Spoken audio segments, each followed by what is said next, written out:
मी शांतीलाल सुरतवाला, पुणे. आज पुराव्यासकट बोलतो आहे तुमच्याबरोबर, नाही फेकाफेकी अजिबात नाही. आता गव्हर्मेंट ऑफ इंडियाने आपल्याला जुन्या गाड्यांना नंबर प्लेट बदलायला सांगितले आणि सरकारने त्याचे दर जाहीर केले.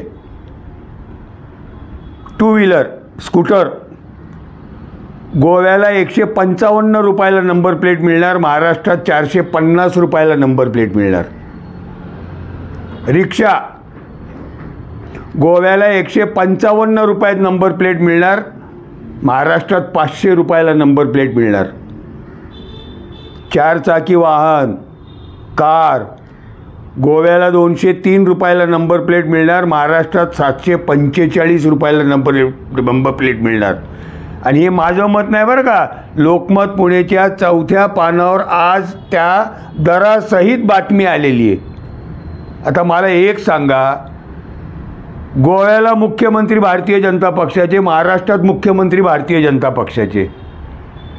गोव्याच्या सरकारला 155 रुपयात नंबर प्लेट मिळते आणि ठेकेदारकडनं महाराष्ट्र सरकार 745 रुपयाला नंबर प्लेट घेते. वरच्या पैशाचं काय, कोण खाणार हे पैसे?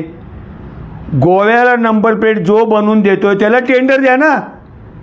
मी तुम्हाला गेले अनेक दिवस हात जोडून सांगतोय, महाराष्ट्र सरकार श्रीमंत असो किंवा गरीब असो सगळ्यांची लुटालुटी करतायत, आपले पैसे लुटतायत.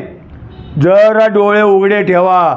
माझी हात जोडून नम्र विनंती आहे, कुठलाही नेता कुठल्याही प्रयागराजला जाऊन आंघोळ करून आला म्हणून मत देऊ नका.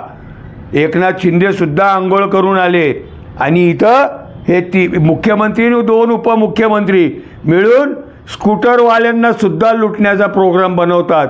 थोडे जागे व्हा आणि याची प्रतिक्रिया मुख्यमंत्र्यांना कळवा.